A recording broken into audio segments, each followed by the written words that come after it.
Doctor Ambedkar ಅವರ ಕೆಲವು ಪ್ರಮುಖ ಹೆಜ್ಜೆಗಳನ್ನ ಹೇಳ್ತೀನಿ. ಬರೋಡಾ ಸಂಸ್ಥಾನದಲ್ಲಿ ಲೆಫ್ಟಿನೆಂಟ್ ಆಗಿ, ಮುಂಬೈನ ಸಿಡನ್ಹ್ಯಾಮ್ ಕಾಲೇಜಿನಲ್ಲಿ ಅರ್ಥಶಾಸ್ತ್ರದ ಪ್ರೊಫೆಸರ್ ಆಗಿ, ಬಾಟಲಿ ಬಾಯ್ ಅಕೌಂಟೆನ್ಸಿ ಟ್ರೈನಿಂಗ್ ಇನ್ಸ್ಟಿಟ್ಯೂಟ್ನಲ್ಲಿ ಅಕೌಂಟೆನ್ಸಿ ಪ್ರೊಫೆಸರ್ ಆಗಿ, ಮುಂಬೈನ ಸರ್ಕಾರಿ ಕಾನೂನು ಕಾಲೇಜಿನಲ್ಲಿ ಪ್ರೊಫೆಸರ್ ಆಗಿ, ಮುಂಬೈನ ಸರ್ಕಾರಿ ಕಾನೂನು ಕಾಲೇಜಿನ ಪ್ರಿನ್ಸಿಪಲರ್ ಆಗಿ, ಮುಂಬೈನ ಉಚ್ಚ ನ್ಯಾಯಾಲಯದ ಬ್ಯಾರಿಸ್ಟರ್ ಆಗಿ ಸೇವೆನ ಸಲ್ಲಿಸಿರ್ತಾರೆ. ಮೂಕನಾಯಕ, ಬಹಿಷ್ಕೃತ ಭಾರತ್, ಸಮತಾ ಮತ್ತು ಜನತಾ ಎಂಬ 4 ಪತ್ರಿಕೆಗಳ ಸಂಪಾದಕರಾಗಿ ಕಾರ್ಯನ ನಿರ್ವಹಣೆ ಮಾಡಿರ್ತಾರೆ. ಚಾರ್ಟೆಡ್ ಅಕೌಂಟೆಂಟ್ ಆಗಿ ಕೂಡ ಇವರು ಕಾರ್ಯನ ನಿರ್ವಹಣೆ ಮಾಡಿರ್ತಾರೆ. ಮುಂಬೈನ ವಿಧಾನಸಭಾ ಸದಸ್ಯರಾಗಿ, ಮುಂಬೈನ ವಿಧಾನಸಭೆಯಲ್ಲಿ ವಿರೋಧ ಪಕ್ಷದ ನಾಯಕರಾಗಿ ಕೂಡ ಇವರು ಸೇವೆನ ಸಲ್ಲಿಸಿರ್ತಾರೆ.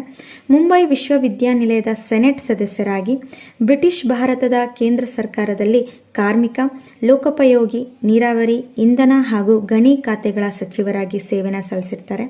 ಬ್ರಿಟಿಷ್ ಭಾರತದ ಭೂಸೇನಾ ಮಹಾದಂಡನಾಯಕರಾಗಿ, ಬ್ರಿಟಿಷ್ ಭಾರತ ಸರ್ಕಾರದ ಸೆಂಟ್ರಲ್ ಪವರ್ ಬೋರ್ಡ್ನ ಅಧ್ಯಕ್ಷರಾಗಿ ಕೂಡ ಇವರು ಸೇವೆನ ಸಲ್ಲಿಸಿರ್ತಾರೆ.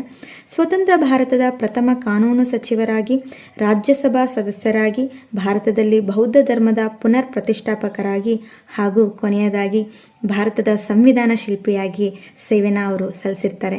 ಇಷ್ಟೊಂದು ಸೇವೆಗಳನ್ನ ನಮ್ಮ ದೇಶಕ್ಕೆ ಕೊಟ್ಟ ನಮ್ಮ ಡಾಕ್ಟರ್ BR ಅಂಬೇಡ್ಕರ್ ಅವರಿಗೆ ನಾವು ಯಾವಾಗಲೂ ಚಿರಋಣಿಯಾಗಿರೋಣ. ಜೈ ಭೀಮ್.